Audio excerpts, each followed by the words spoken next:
우리가 요한복음에 나오는 예수님의 순환을 다루면서 반드시 놓치지 말아야 할 요점 중에 하나가 예수님께서 당하시는 이 순환이 예수님이 원치도 않는데 억지로 끌려가서 당하시는 그런 고난이 아니라는 거죠. 표현이 좀 그렇지만은 이 순환은 예수님께서 솔선수범하여서 당하시는 그런 순환이라고 요한은 기록하고 있죠. 그래서 요한복음 우리 18장 5절에서 9절까지 쭉 말씀들을 보시면 여기 빨간 글씨로 여러분들 성경책에도 표시되어 있을 거예요. 예수님의 말씀 가운데서 계속해서 반복해서 예수님이 하시는 말씀이 뭐냐면은 내가 그니라. 누구를 찾느냐라는 말과 내가 그니라라는 말이 계속해서 반복되어서 사용되어지는 걸 봅니다. 그래서 여기서도 보면은 내가 그니라라는 말씀이 3번이나 나와요. 너희들 찾을 필요 없다. 나 여기 있다. 이런 얘기잖아요. 그러니까 요한복음에는 예수님께서 이 순환을 얼마나 당당하게 맞이하고 있느냐라는 것을 우리에게 보여주고 있습니다. 뿐만 아니라 이 요한복음에는 예수님의 이 모습과 대조되어서 제자들의 모습이 얼마나 인간적으로서 가능성이 없고 어리석은 존재들이었느냐라는 것도 보여주고 있습니다. 그래서 이러한 모습들이 결국 우리에게 무엇을 알려주느냐고 하면은 예수님이 왜 이 순환의 길을 갈 수밖에 없었느냐라는 것에 대한 답을 제시해주고 있는 것입니다. 그러니까 예수님의 당하신 이 순환이 무슨 예수님의 잘못이라든가 무슨 약점, 그의 실패로 인해서 당하시는 일이 아닙니다. 예수님께서 자진해서 이 길을 가시고 계십니다. 왜 그 길을 가시느냐라고 할 때 요한의 입장에서 보자면은, 그러니까 요한이 설명하는 식으로 하자면 자기를 포함해서 모든 예수님의 제자들을 다 말한 거죠. 베드로와 자신뿐만 아니라 모든 제자들을 다 포함한 우리 모두 때문이다라는 거예요. 이사야식으로 하자면 이사야 53장에 그죠? 우리의 질고를 지고 당하시는 고난이죠. 그가 찔림은 우리의 허물 때문이고 그가 상함은 우리의 죄악 때문이다라는 설명을 하는 것입니다. 그래서 내가 십자가에 죽을 수밖에 없는 이유가 되는 것은 내가 너희들 때문에 너희들의 죄 때문에 그럴 수밖에 없었다라는 거죠. 요한복음의 설명은요. 여러분 성경을 읽으면서 우리가 쉽게 놓치는 점이 있어요. 예를 들어 가지고 우리는 십자가에서 예수님을 못 박아 죽게 만든 이 바리새인이라든가 대제사장들 그리고 뭐 유대 총독이었던 빌라도 같은 경우는 처음부터 악당으로 등장하니까 성경 속에서, 그러니까 예수님을 반대하는 예수님의 원수들, 예수님의 대적들이라는 차원에서 얘네들은 원래 그냥 죄인들로 우리가 인정을 하는데, 반면에 예수님의 제자들이라든가 혹은 예수님의 주변에서 예수님을 도왔던 그런 사람들을 어떻게 생각하면 이 사람들은 예수님의 편에 있었던 자들이잖아요. 그러니까 저들은 우리 편이다, 선한 편이다 라는 쉬운 생각을 가진다고요.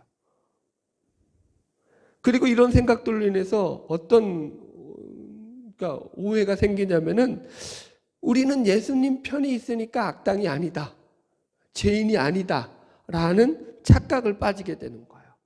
성경은 그렇지 않다라고 말하는 거고요. 잘 생각해 보시면은 여러분, 서기관과 바리새인들은 예수님께서 처음부터 화 있을진저 외식하는 서기관과 바리새인들이여 라고 하면서 책망을 하셨죠. 그래서 예수님에게 처음부터 책망을 받고 욕을 먹던 자들이었기 때문에 저들이 악당인 것은 누구나 성경을 읽으면 안다고요. 그런데 그러면 제자들과 예수님을 따르던 무리들은 그렇지 않았잖아요. 그러면 그들에 대해서는 우리가 어떻게 생각해야 되냐라는 거예요. 성경은 그들도 똑같은 악당이고 죄인이라는 거예요. 이걸 우리는 그런데 쉽게 착각하고 있다라는 거죠. 여러분, 그들이 성경의 증거는 그거예요. 바리새인들이나 제자들이나 예수님을 십자가에 달리시는 그 사건을 놓고 보면서 지금 요한이 그리는 것은 이 두 부류가 별반 다를 게 없는 똑같은 부류라는 거예요. 차이가 없다는 거예요. 그걸 우리가 확인해야 돼요. 어떻게 확인할 수 있죠? 예를 들어서 3년 반 동안에 예수님을 따라다녔던 제자들이에요. 예수님이 3년 동안 공을 들여서 키운 제자들이잖아요. 그리고 이제는 마지막 3년의 예수님의 교훈과 가르침의 결실을 맺어야 할 그 결실의 때에 어떤 일이 일어났다고요? 결실을 맺기는커녕 말짱꽝 도루묵이 되었다 라는 것을 지금 이야기하는 거죠. 여러분, 바리새인들의 입장에서는 예수님과 처음부터 적대적인 관계였기 때문에 예수님을 나쁘게 생각하는 것이 당연합니다. 그런데 제자들은 예수님의 최측근입니다. 함께 자고 함께 먹으면서 3년 넘게 동거동락을 했던 제자들입니다. 사람이요, 3년 동안이나 함께 몸을 비비면서 살았다, 같이 동거하면서 살았다, 그럼 여러분 어떨 것 같아요? 웬만하면은 말하지 않아도 그 사람이 어떤 생각을 하는지 대충은 눈치를 챌 만큼 그렇게 서로 가까워진다고요, 여러분. 그런데 성경은 이들 중에서 3년 동안 예수님과 그렇게 생활을 했는데 진짜로 예수님의 속마음을 아는 자들이 한 명도 없었더라 라는 것입니다.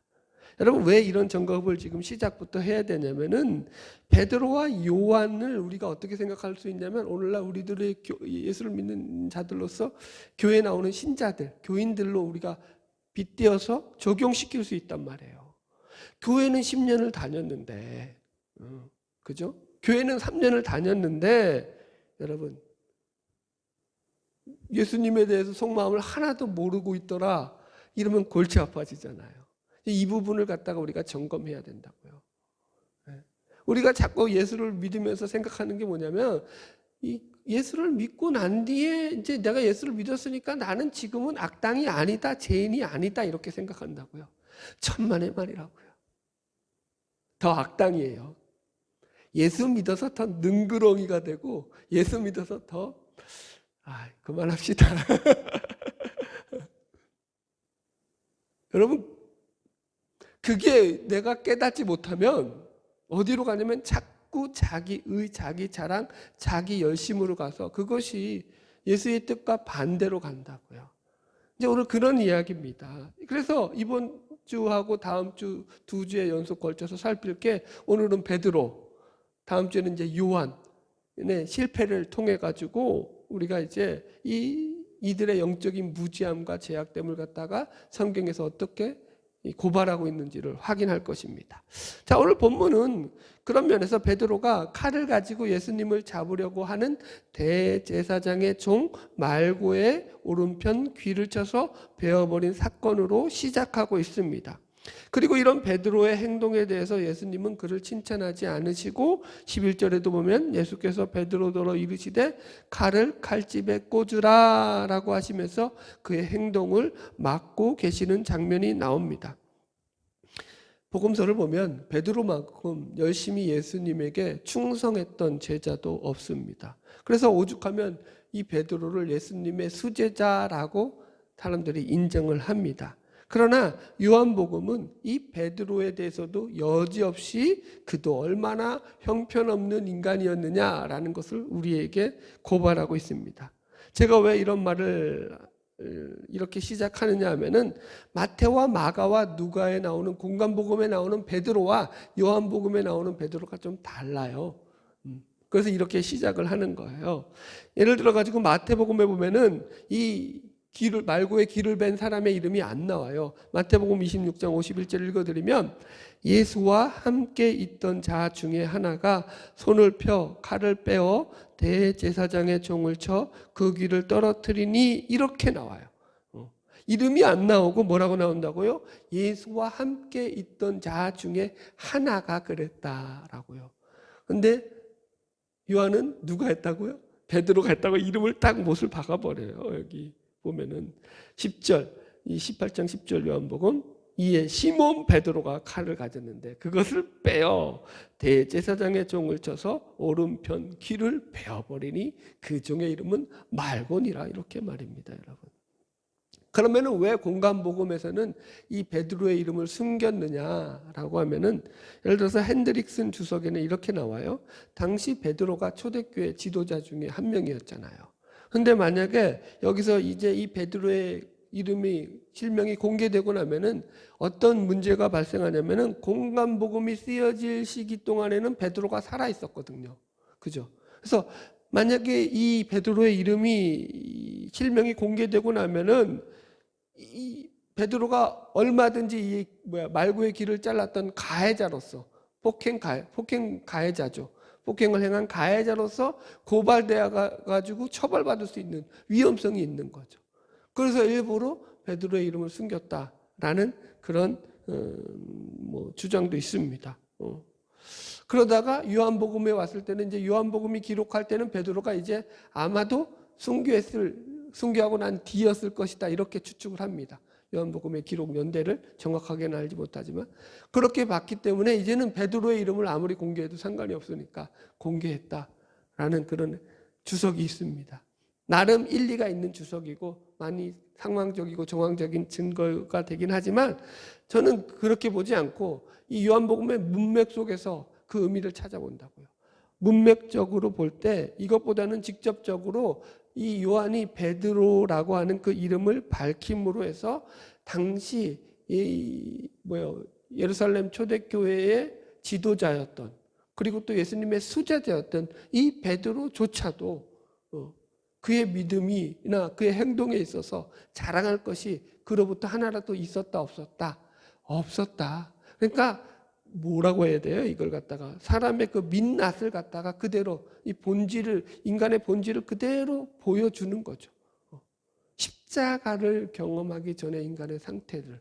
그래서 그것을 지금 드러내는 거예요. 제자들의 모습의 실체. 예수님이 왜 십자가에 죽을 수밖에 없었느냐라는 그 답을 스스로 찾게 만드는 거죠. 성경을 읽는 독자들로 하여금. 그래서 많은 무장한 군인들을 대항한 베드로의 용기가 잠옷, 어떻게 보면은 가상하죠. 용맹스러운 일 아니에요? 그 무장한 군병들이 와가지고 예수님을 잡으려고 하는데 칼 하나 빼들어가지고 싸웠다라는 게. 그런데 그것이 대단한 용기같이 보이지만 요한은 이것이 예수님이 원하시는 방법이 아니었다라고 분명하게 못을 받고 시작합니다. 여기 보세요. 11절을 우리 읽읍시다. 오늘 본문 말씀 요한복음 18장 11절 시작. 예수께서 베드로더러 이르시되 칼을 칼집에 꽂으라. 아버지께서 주신 잔을 내가 마시지 아니하겠느냐 하시니라. 이렇게 나와요. 그래서 이때 누가복음에 보면은 예수님께서 말구의 길을 붙여주시죠. 고쳐주셨다는 기록이 나와요. 아마 말구의 길을 고쳐주시고 난 뒤에 예수님께서 베드로에게 하신 말씀이 아닐까. 그죠? 정황적으로 보면 칼을 칼집에 꽂아라 베드로야, 이렇게 얘기하십니다. 그리고 나서 이렇게 얘기하시죠. 아버지께서 주신 잔을 내가 마시지 아니하겠느냐라고 말입니다. 이 말씀은 요한복음에서 생략되고 있던 공간복음의 겟세마네 동산에서 예수님이 기도하셨을 때 그 기도의 장면, 아버지요 할 수만 있거든 이 잔을 내게서 옮겨주시옵소서. 그러나 내 뜻대로 마옵시고 아버지의 뜻대로 되기를 원하옵나이다 라고 하는 이 기도의 그 주제와 아주 똑같은 내용으로서 이 잔을 당연히 지금 예수님께서 마시려 하고 있다라는 것을 우리에게 보여주고 있죠.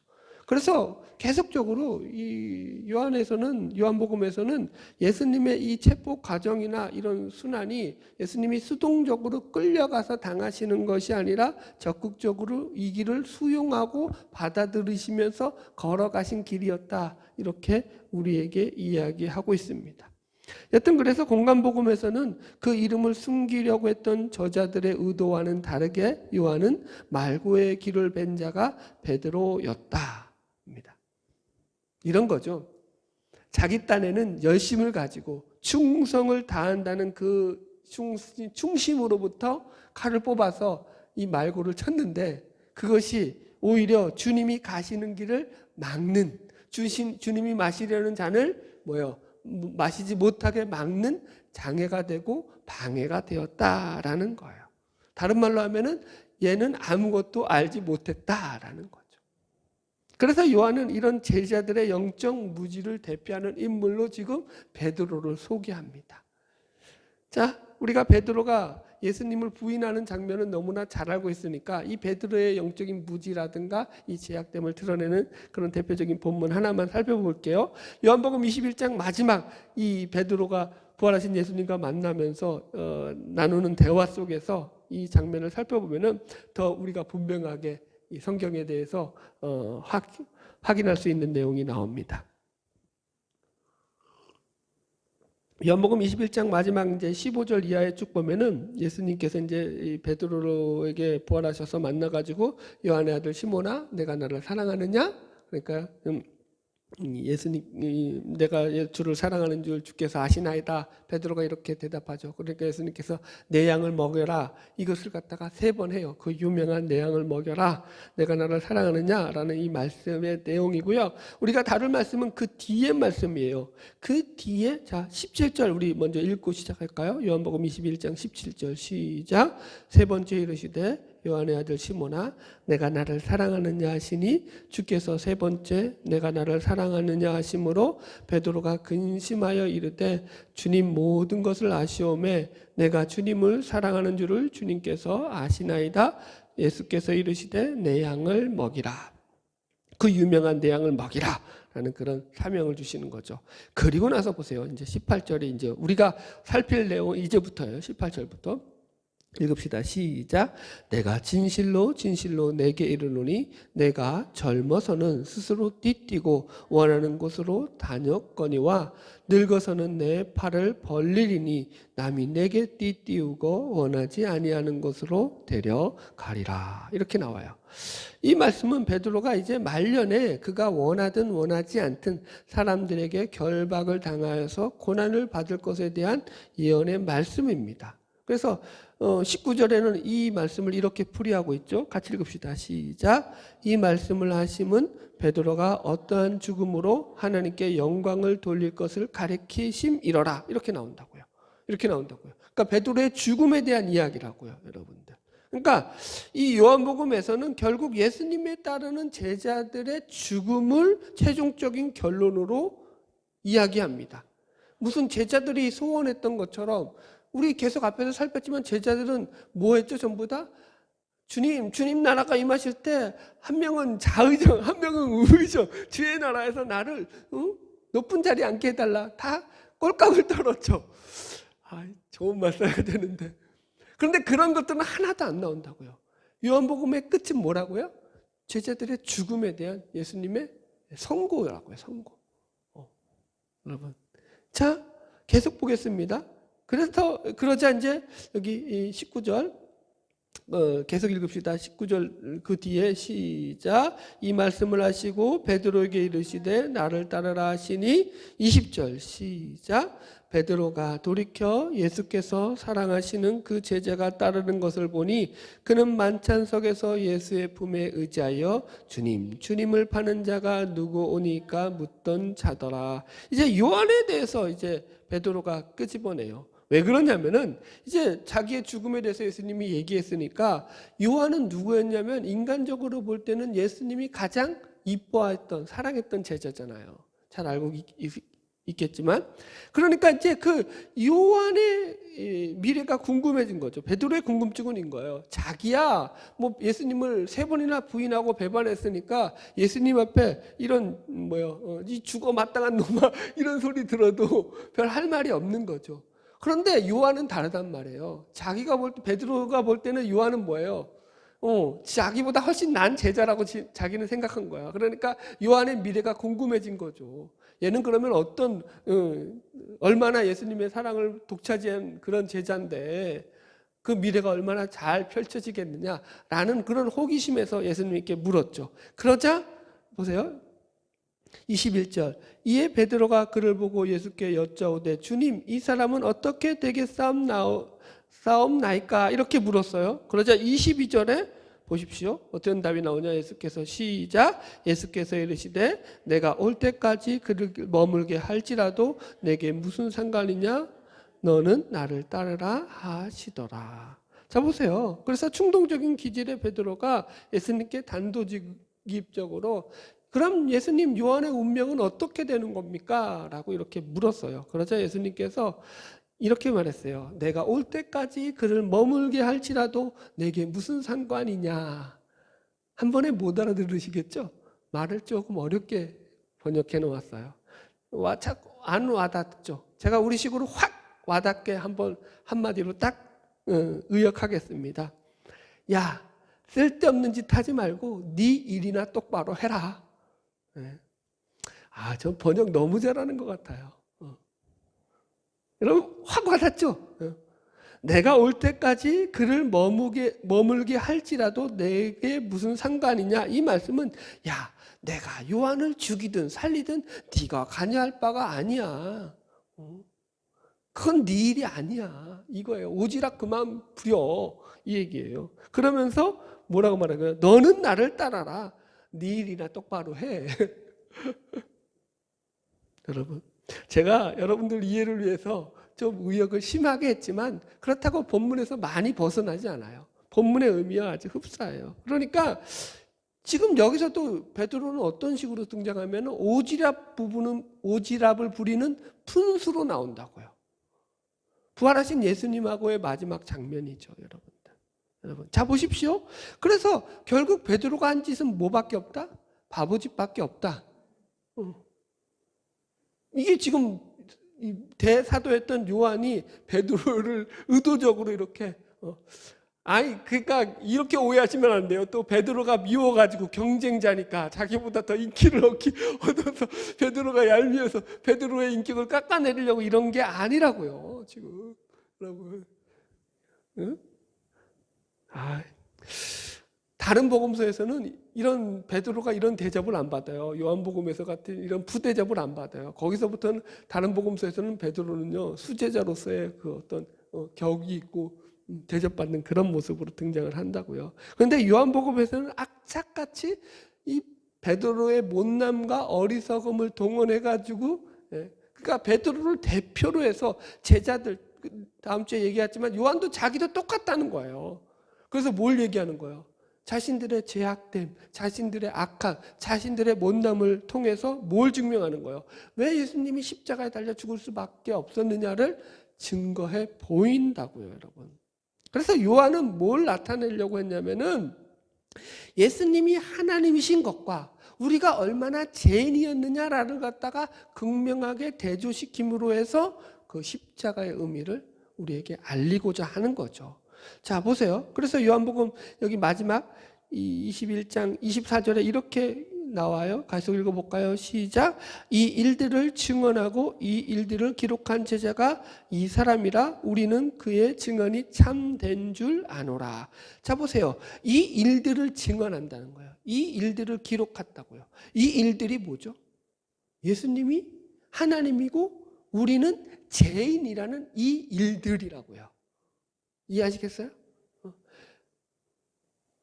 딱 와닿죠? 이게 지금 요한이 증거하는 거예요. 이 증거를 누가 한다고요?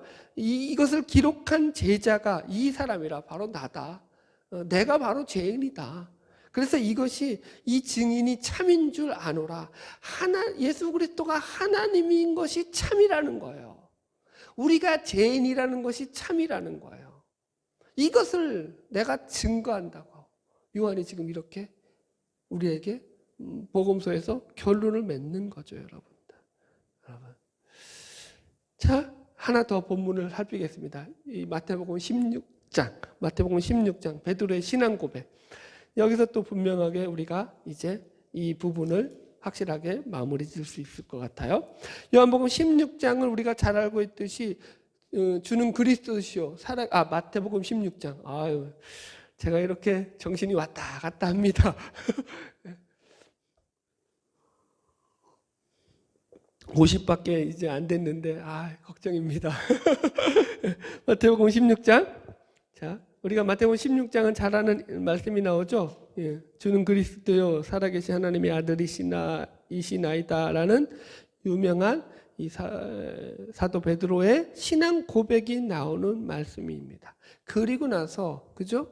이제 그 고백 위에 예수님의 순환 이야기가 시작되면서부터 베드로가 엇나가기 시작하는 모습을 그리고 있는 거죠. 우리가 살필 것은 그 엇나가는 모습들이죠. 자, 21절부터 살핍시다. 마태복음 16장 21절 같이 읽을게요. 시작. 이때로부터 예수 그리스도께서 자기가 예루살렘에 올라가 장로들과 대제사장들과 서기관들에게 많은 고난을 받고 죽임을 당하고 제3일에 살아나야 할 것을 제자들에게 비로소 나타내시니 22절 시작. 베드로가 예수를 붙들고 항변하여 이르되 주여 그리 마옵소서 이 일이 결코 주께 미치지 아니하리이다. 자, 여러분 보세요. 지금 예수님이 자신의 순환과 고난을 얘기하는데 내가 이 길을 가겠다고 하는데 베드로의 열심이 어디까지 갔다고요? 주 항변했대요. 항변. 그러니까 어게인스트 대항했다는 거예요. 그러니까 대적했다는 거예요. 예수님. 반대했다라는 거예요. 예수님의 뜻을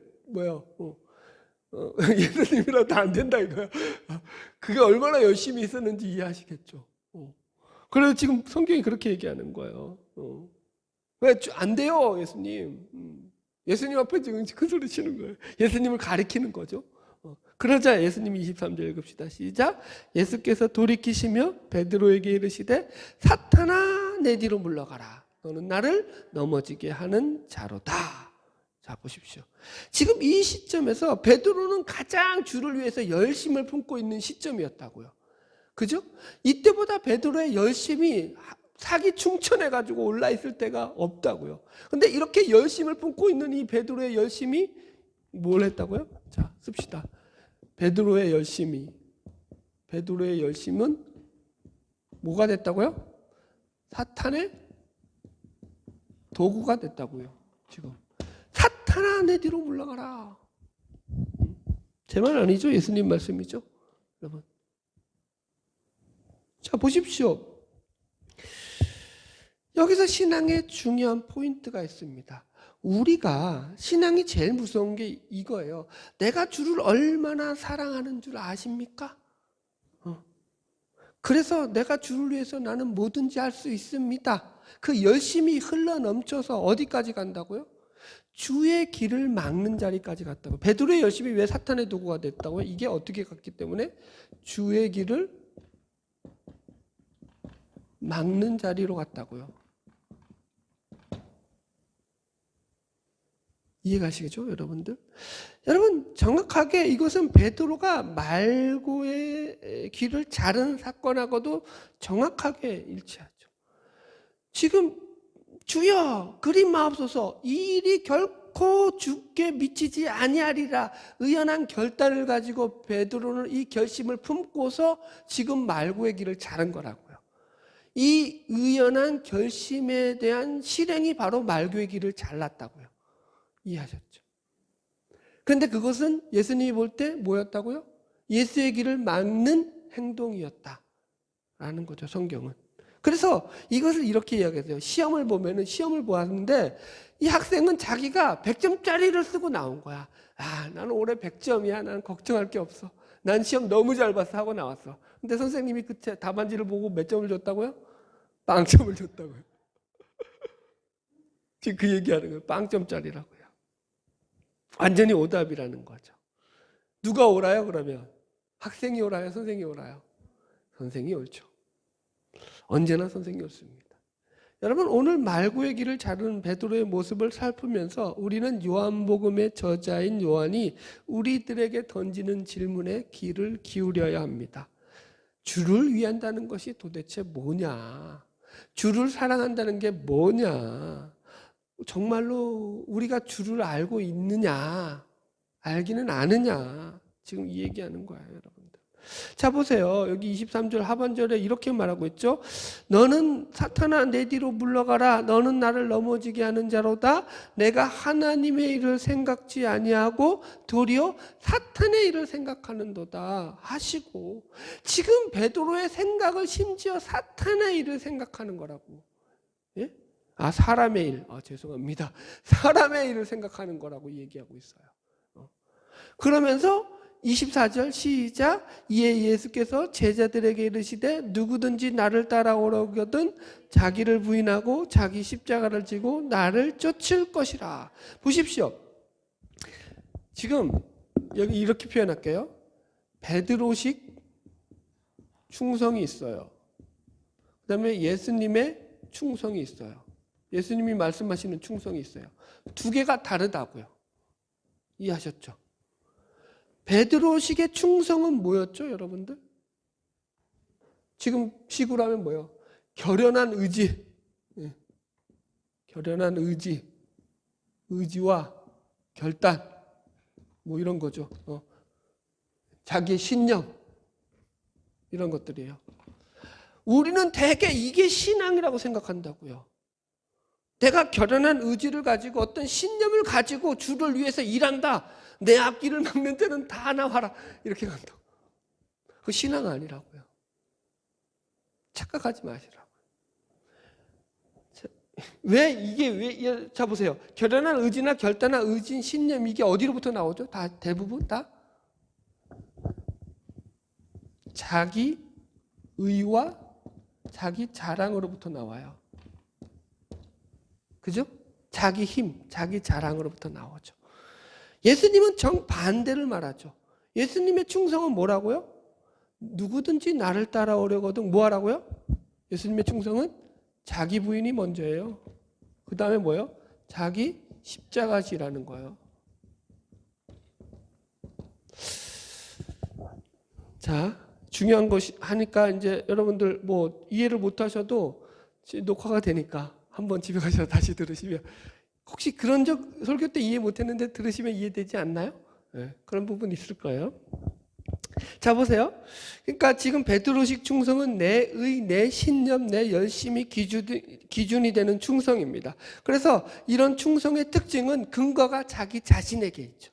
자기 자신에게 근거가 있어서 언제든지 넘어질 수 있다는 거죠.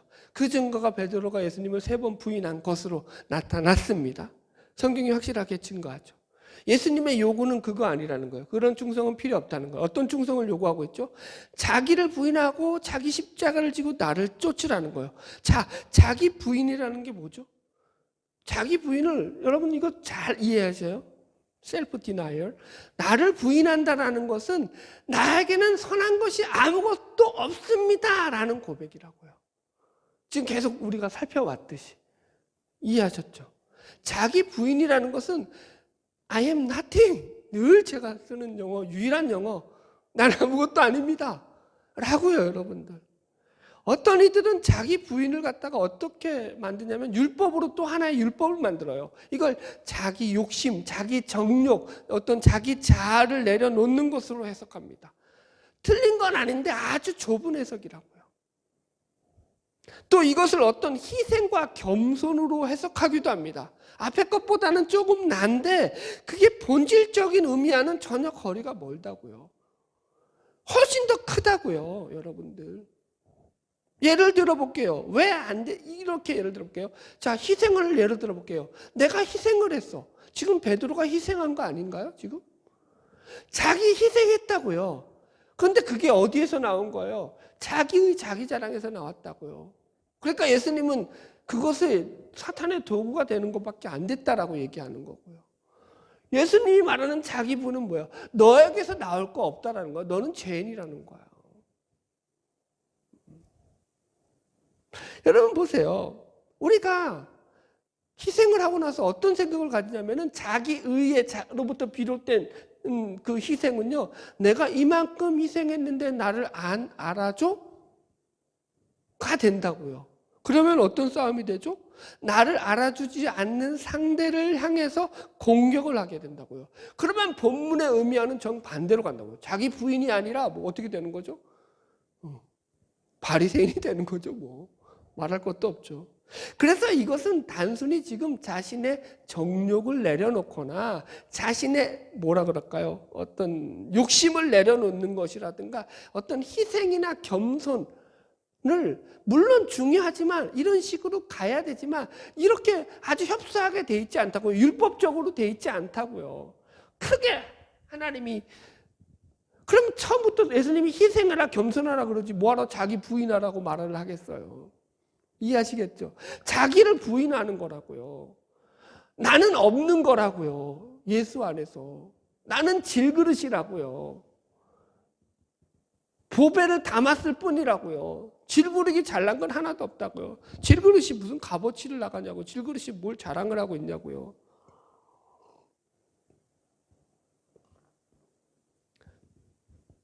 조금 흥분했습니다. 설명을 잘 알기 위해서. 팔복식으로 이야기하면 이게 바로 심령이 가난하고 애통한 거예요. 내 속이 텅 비어 있는 거예요. 그래서 예수로 채워지는 거라고요. 그래서 내 속에서 예수가 나오게 하는 거라고요. 그게 자기 부인이죠. 그래서 예수의 의도는 이거예요. 너희들이 가진 열심이나 희생이나 그걸 내지 말라는 게 아니라 그런 모든 것들이 다 어디로부터 나오는 것인지를 확인하라는 거죠. 자기를 부인하는 것들, 자기 속에서 나오는 것이 아니라 자기 힘에 근거한 것이 아니라 하나님으로부터 부여받은 것들, 주어진 것들을 가지고 하라는 거예요. 그게 자기 부인입니다. 자기 십자가를 지라는 거는요. 자기 십자가도 똑같은 거예요. 세상은 내가 살기 위해서 상대를 죽이죠. 자기 십자가는요. 상대를 살리기 위해서 내가 죽는 거라고요. 내가 십자가를 지는 거라고요. 십자가의 의미는 그런 의미죠. 상대를 살리기 위해서 죽는 거라고요. 그냥 이건 형벌을 당하라, 고난을 당하라는 얘기가 아니라 예수님의 십자가를 얘기하는 거잖아요. 대속의 십자가인 것처럼 그 십자가가 우리가 상대를 살리기 위해서 내가 죽어줄 줄 아는 것. 그게 뭐라고요? 네, 자기 십자가를 지는 거라고요. 자, 결론을 맺겠습니다. 자, 오늘 제가 말씀을 시작할 때 처음 시작했던 질문으로 돌아가서 결론을 찾겠습니다. 왜 예수님이 십자가에 달려 죽을 수밖에 없었느냐? 성경은 바리새인과 서기관들 같은 죄인들 때문에 예수님이 죽었다는 것이 아니라 그들뿐만이 아니라 정작 예수님을 3년 동안 따라다녔으면서도 예수님이 누군지조차 못 알아봤던 제자들을 위해서 죽으실 수밖에 없었다라는 것이 성경의 증거였습니다. 그래서 요한복음은 요한이 제자였던 이 자신들의 무지와 잘못된 충성들을 돌아보는 그런 회고의 심정들을 담고 있는 것이 이 요한복음의 특징입니다. 자, 요한복음의 시작이 그래서 어떻게 시작했냐면은 요한복음 1장 9절 한번 읽고 말씀 정리합시다. 요한복음 1장 9절 가보세요. 요한복음의 시작에서 이것을 요한은 확실히 하고 시작한다고요. 요한복음 1장 9절부터 11절입니다. 찾으셨으면 아멘. 같이 읽읍시다. 시작. 참 빛 곧 세상에 와서 각 사람에게 비추는 빛이 있었나니 그가 세상에 계셨으며 세상은 그로 말미암아 지은 바 되었으되 세상이 그를 알지 못하였고 11절 자기 땅에 오매 자기 백성이 영접지 아니하였으니. 자, 보세요. 어땠다고요? 세상이 어떻게 왔다고요? 빛이 자기 땅에 왔다고요. 남의 땅에 온 게 아니라고요. 자기 백성에게 왔다고요. 이해하시겠죠? 그런데 그 백성들이 자기 백성들이 자기 왕을 못 알아봤다니까요. 그 얘기하는 거라니까요. 제자들이 못 알아봤다니까요. 딴 사람들이 못 알아봤다는 얘기를 하는 게 아니라고요. 지금 여러분 성경의 증언이 이거라고요. 여러분 우리가 예수님의 제자가 되는 것들이 바로 그 부분인 것을 놓치지 말아야 된다고요. 우리가 예수님을 못 알아보면 어떡할 거예요, 여러분? 응? 예수를 10년, 20년 믿었는데 예수를 못 알아본다고요. 뭐 때문에? 이것 때문에 결국 자기 자랑, 자기 의, 자기 힘 때문에 예수는 온데간데 없고 나만 홀로 서 있네. 여러분 큰일 날 일이죠. 지금 이걸 제가 지금 오늘 본문에서 강조하고 싶은 거예요. 여러분 우리 안에 자기 의, 자기 힘, 자기 자랑이 나올 때마다 우리는 예수님의 이 말씀 네 칼을 칼집에 꽂아라 라는 말씀을 명심하라고요. 칼을 뽑지 말라고요. 칼을 사용하지 마시라고요. 이해하시겠죠? 바라기는 날마다 자기를 부인하고 자기 십자가를 지며 진정한 주님의 제자로 주님의 뜻을 따라가는 저와 여러분이 되기를 주의 이름으로 축복합니다. 기도하겠습니다.